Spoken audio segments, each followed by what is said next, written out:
जय हिंद दोस्तों, मैं हूं मेजर गौरवारी और आप देख रहे हैं मेजरली राइट। दोस्तों आज दूसरा बैकग्राउंड है।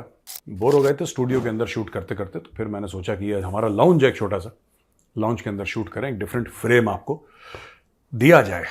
दोस्तों मुद्दा वही पुराना है, फ्रेम चाहे नया हो। मुद्दा है पाकिस्तान का, और आज सोचा कि पाकिस्तान की जो बेइज्जती है वो थोड़ी सी टेक्निकल करी जाए। वो हिंदी और इंग्लिश में रोज गरिया के ना पाकिस्तान को, आप भी उब जाते होंगे, मैं तो उब गया। अब सोच रहे हैं कि अलग तरीके से पाकिस्तान की बेइज्जती करें, लेकिन इस बार टेक्निकल बेइज्जती होगी। थोड़ा सा समझना पड़ेगा, और ये पूरा रिसर्च टीम ये पूरा पौधा बना के लाई है, और इस पौधे से मैं बीच बीच में रेफरेंस लूंगा और मैं आपको बताने की कोशिश करूंगा। आईएमएफ ने, इंटरनेशनल मॉनेटरी फंड जो है, जो पाकिस्तान का मेन लेंडर है और पाकिस्तान को जो दबा के पैसे देता है और पाकिस्तान दबा के उससे पैसे लेता है, आईएमएफ ने बात बोली है पाकिस्तान के बारे में, और यह बोला है कि भैया पाकिस्तान आईएमएफ के साये में पलता रहेगा। वो आईएमएफ से अपना चंगुल नहीं छुटा। इसके पीछे एक आइडिया भी है, मैं आपको बताऊंगा आईएमएफ ने क्यों बोला और पाकिस्तानी क्या सोचते हैं। पाकिस्तानी पैसे तो लेते हैं आईएमएफ से दोस्तों, और ये 23वीं बार लेंगे। जो पैसा आएगा ना 23वीं बार होगा। इनका एक अलग लेवल पर वर्ल्ड रिकॉर्ड चल रहा है। अगर मांगने का कोई ओलंपिक्स हो, मांगने का अगर कोई ओलंपिक्स हो, तो भाई लोगों को गोल्ड मेडल पाकिस्तान में बैठे बैठे मिल जाए, इनको कहीं जाना ना पड़े। अगर मांगने का कोई ओलंपिक्स हो तो, या वर्ल्ड कप हो, कुछ भी हो, तो इतने हाई लेवल के मांगते हैं। इन्होंने क्या करा मैं आपको बताता हूं। पाकिस्तान के अंदर आईएमएफ के खिलाफ बहुत नफरत है। मैं आपको डिटेल भी बताऊंगा, ऐसी बात नहीं है, टेक्निकल बेइज्जती भी होगी, पर पहले नॉर्मल बेइज्जती कर लें, धीरे धीरे बेइज्जती बढ़ेगी। दोस्तों ऐसा है कि पाकिस्तान के अंदर ना आईएमएफ को लेके बहुत नफरत है, बहुत ज्यादा नफरत है। उसी आईएमएफ से इनको पैसा भी चाहिए, जिससे पैसा लेते हैं उसी से नफरत करते हैं। ठीक है, अमेरिका से पैसा लेते हैं, अमेरिका से नफरत करते हैं। सऊदी अरब से पैसा लेते हैं, सऊदी अरब से नफरत करते हैं। चीन से पैसा लेते हैं और कहते हैं हम चीन से प्यार करते हैं, लेकिन मरते कौन है पाकिस्तान के अंदर? चीनी। अभी फिर मार दिया इन्होंने। तो पाकिस्तानियों को जो पैसा देगा, पाकिस्तानी उसको जान से मार डालेंगे, या उससे नफरत करेंगे, उससे घृणा करेंगे। ये कौम का सिग्नेचर ट्यून है उस कौम का, जो भी मदद कर रहा है। अब आईएमएफ ने पाकिस्तान से बोला क्या है? आईएमएफ ने पाकिस्तान से सिर्फ ये बोला है कि यार देखो, हम तुम्हें पैसे देंगे जो तुम्हारी जरूरत के हैं, लेकिन जो तुम्हारा स्ट्रक्चर है ना, तुम स्ट्रक्चर को अपने ठीक करो यार। अगर तुम अपने स्ट्रक्चर को ठीक कर लोगे तो उससे होगा क्या? उससे यह होगा कि तुम्हारा स्ट्रक्चर ठीक हो जाएगा, फिर तुम्हें लोन की जरूरत नहीं पड़ेगी और तुम अपने पैरों पे खड़े हो जाओगे। ऐसा आईएमएफ ने पाकिस्तान को समझाया। अब आईएमएफ वाले भी बेवकूफ हैं। वो पाकिस्तान को कह रहे हैं कि अपने आप को ठीक करो, अपने पैरों पे खड़े हो। वो चाहते नहीं अपने पैरों पे खड़े होना भाई। जब मांग के मिल रहा है, आप चाहते हैं वो टाई वाई पहन के आप दफ्तर जाओ और मेहनत करे पाकिस्तानी। उसको घर बैठे बैठे मिल रहा है यार, बिना मेहनत करे मिल रहा है। बिना मेहनत करे, बिना कुछ करे, पूरे शरीफ खानदान की एवन फील्ड में उनके अपार्टमेंट्स आ गए। ठीक है, बिना जरदारी का पैसा। देखिए पैसा कहां से आया? ये सब मांगे दांगे का तो है, उन्होंने कमाया थोड़ा ना कोई ईमानदारी से अपना पैसा। तो भाई जो लोग इतनी अय्याशी कर रहे हैं, इतनी ऐश कर रहे हैं, उनको कह रहे हैं कि देखो, अगर तुम हमारी बात मान जाओगे ना, तो फिर ये जो अय्याशी है, ये पूरी ऐश है, तुम आराम से अपने पैसे से करना। फिर तुम्हें अपनी ऐश के लिए हमसे पैसे नहीं मांगने पड़ेंगे। आईएमएफ ने ये बोला। पाकिस्तानी कह रहे हैं बेवकूफ हो तुम क्या? दोस्तों उस पूरी कौम का जो सिग्नेचर ट्यून है, जो उस पूरी कौम की थिंकिंग है, वो तो यही है कि मुफ्त के पैसे में ऐश करो, अय्याशी करो, फ्री के पैसे से, और वही करते चले आ रहे हैं। आईएमएफ को इनकी इतनी सी बात समझ में नहीं आ रही। अब थोड़ा सा टेक्निकल बेइज्जती कर देते हैं। ये देखिए दोस्तों, टेक्निकल बेइज्जती में शामिल ये है कि आईएमएफ ने बोला है कि increase in public debt reaching 79% of GDP 2022-2023। 2022-2023 में 79% ऑफ जीडीपी, अभी इन्होंने गिना नहीं है, लेकिन भाई ये क्रॉस कर चुकी होगी 80-82% ऑफ जीडीपी। मैं बता रहा हूं जिस तरीके से, जिस शिद्दत से ये बटुए पे हाथ मारते हैं ना पाकिस्तानी, उनका रेडार लॉक रहता है बिल्कुल। आप कमरे में आइए, ये नहीं देखेंगे शक्ल कौन है, कौन बंदा आ रहा है, ये पहले देखते हैं पाकिस्तानी उसका बटुआ कहां है। बटुए से याद आया, एक कुवैती डिप्लोमेट था यार, वो आया था पाकिस्तान किसी मीटिंग के लिए। कुवैती, अब उसको कुवैत की आदत है। अरब लोग हैं, जनरली अरब लोग काफी ईमानदार टाइप के होते हैं, वो चोरी वोरी नहीं करते। अब वो अरब था, तो उसको लगा कि जैसे हम लोग शरीफ हैं, हर जगह लोग शरीफ हैं, तो पाकिस्तान में मीटिंग करके आया और अपनी मीटिंग जो थी ना, वो गलती से अपना बटुआ उसने टेबल पे छोड़ दिया। समझ रहे हैं? वो बटुआ एक पाकिस्तानी डिप्लोमेट ने देखा, उसने देखा बटुआ पड़ा हुआ है, उसने चुपचाप वो बटुआ अपनी जेब में डाल दिया। अपने मेहमान, जो उसका मेहमान था, अपने मेहमान से चोरी करी। ये फैक्ट है, आप देख सकते हैं अपने स्क्रीन पे, अगर आपको लगे मैं झूठ बोल रहा हूं तो ऐसी कौम है जो मेहमान से चोरी करती है। अब देखिए,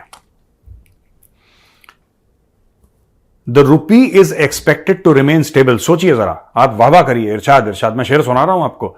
the rupee is expected to remain stable in the coming months, trading around 278 against the US dollar. It is projected to maintain a range of 290 and 301 against the greenback due to the anticipation of new IMF bailout। अच्छा जी, देश के foreign exchange reserves होते हैं, देश के export होते हैं, देश का टैक्सेशन नेटवर्क होता है, देश के और चीजें होती हैं, इंपोर्ट होते हैं, ड्यूटीज होती हैं, 10 किस्म की चीजें होती हैं। पाकिस्तान का जो रुपया है वो सिर्फ इस पर निर्भर करता है और इसलिए वो 290 से लेकर 301 यानी कि 11 रुपए के जो एक मार्जिन में वो भागेगा दौड़ेगा और स्टेबल रहेगा 11 रुपए के मार्जिन में, क्योंकि पाकिस्तानी इकोनॉमी जो लोग चलाते हैं उनको ये पता है कि भैया आपको आईएमएफ से एक और लोन मिलने वाला है। समझ रहे हैं आप? एक तो ये लोन है जो उनको मिलने वाला है। भाइयों ने जुलाई के लिए, जुलाई 2024 के लिए अर्जी अभी से लगा दी है कि ये तो आप दे ही देंगे, हमें पूरा विश्वास है कि ये कहीं नहीं गया क्योंकि स्टाफ लेवल अग्रीमेंट हो चुकी है। तो भाईजान ये जो जुलाई में एक और दे सकते हैं आप हमें? ये भाई लोग मांग चुके हैं ऑलरेडी। ये जुलाई का, ये एडवांस में भीख मांगते हैं। कभी आपने देखा एडवांस में कोई भीख मांग रहा हो? ये भाई लोग एडवांस में भीख मांग चुके हैं। ठीक है, optimistic outlook for the stock market. इनका जो मार्केट है बड़ा बुलिश है, सेंटिमेंट बहुत बढ़िया है पाकिस्तानी स्टॉक एक्सचेंज में, क्योंकि जो भी स्टॉक से खेल रहे हैं सबको पता है कि आईएमएफ का पैसा आने वाला है और सारा गेम आईएमएफ के पैसे का। ये रिपोर्ट बता रही है मेरे सामने, ये देखिए रिपोर्ट है, ये पूरी रिपोर्ट में ऐसे बात नहीं कर रहा, पन्ने के पन्ने, पन्ने के पन्ने, पन्ने के पन्ने, पन्ने। खुश हैं पाकिस्तानी, कह रहे हैं हबीबी लोन आती हम बिरयानी खाती, लोन नहीं आती हम भूखा सो जाती। तो ये है, तो भूखा तो सोना नहीं, उनको तो लोन आती, फिर ये बिरयानी खाती। ये देखो, फाइनेंस मिनिस्टर मोहम्मद औरंगजेब, नाम देखो इसका, Mohammad Aurangzeb, suggests that Islamabad is likely to reach a staff level agreement with the IMF for a new bailout package by the end of the fiscal year। End of the fiscal year तो हो गया है, 31 मार्च को खत्म हो गया तुम्हारा fiscal year, और कितना घसीटोगे फिस्कल को? अब ये पाकिस्तानी डेलीगेशन लेके जाएंगे वॉशिंगटन मिड अप्रैल में। मैंने बोला था ना जून जुलाई वाला जो लोन है, अब उसके लिए वॉशिंगटन जा रहे हैं और वॉशिंगटन जाके ये वहां पे एक नए सिरे से, नए तरीके से भीख मांगेंगे कि जो आपने अरबों डॉलर अभी दिए वो तो हम डकार लिया हमने, नेक्स्ट स्टेप क्या है भैया, हमें और पैसा दो। ये देखो 3 बिलियन स्टैंड बाय एग्रीमेंट ये हो गया है, फाइनल रिव्यू इसका, और इसका थर्ड ट्रांच जो है 1.1 बिलियन का वो अप्रैल के एंड तक हो जाएगा भाई साहब। और यहां पे इन्होंने 5 साल का रोड मैप बनाया है और ये सब देखो पूरा ड्रामा, पूरा उन्होंने बताया कि हम क्या करेंगे। Ministry of privatisation, Pakistan international airlines को प्राइवेटाइज करेंगे, आईटी सेक्टर को हम परसुएड। ये देखो ये बातें ऐसी लिखते हैं यार पाकिस्तानी, मैं बता रहा हूं इनके नेता सारे झूठे मक्कार चोर यार। ये क्या लिख रहा है देखो, इनका प्लान है 5 ईयर का plan, efforts to persuade social media companies like X, Instagram and Meta to establish offices in Pakistan.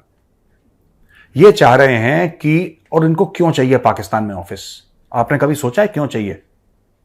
मैं ज्यादा लंबे और डिटेल में नहीं जाऊंगा, मुझे लगता है टेक्निकल बेइज्जती बहुत हो गई, लेकिन आपको यह पता है ये कह रहे हैं कि ट्विटर यानी कि एक्स, इंस्टाग्राम और मीटा, फेसबुक वगैरह, इनके ऑफिस पाकिस्तान में क्यों होने चाहिए?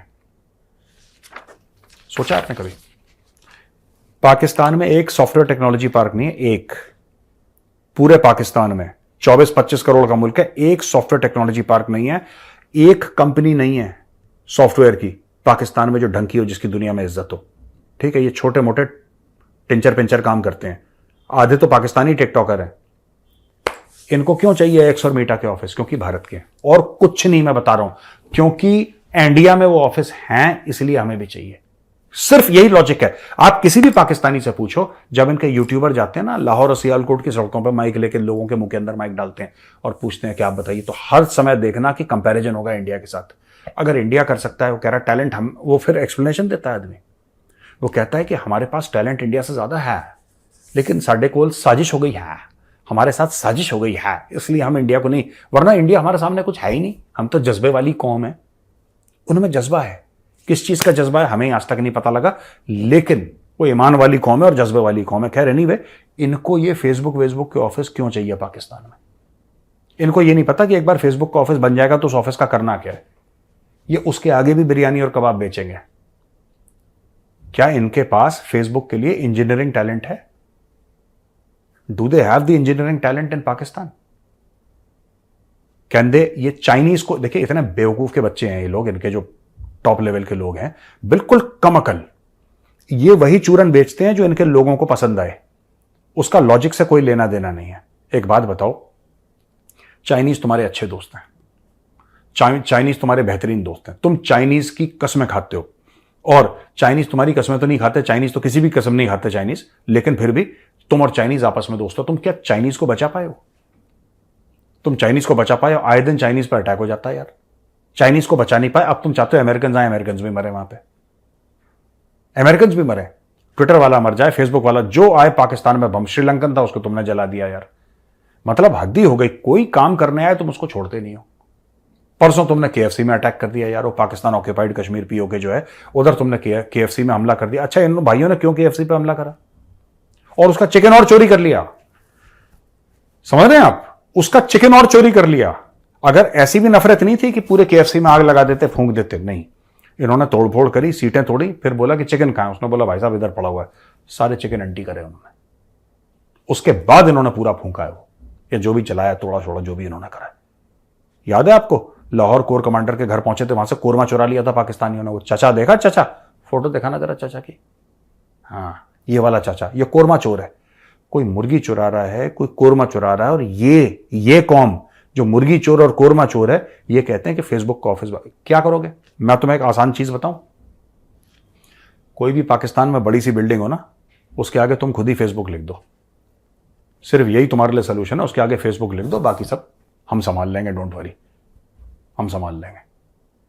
इनको चाहिए फेसबुक के ऑफिस। टैलेंट जीरो है, दिमाग से पैदल कौम, कुछ नहीं आता।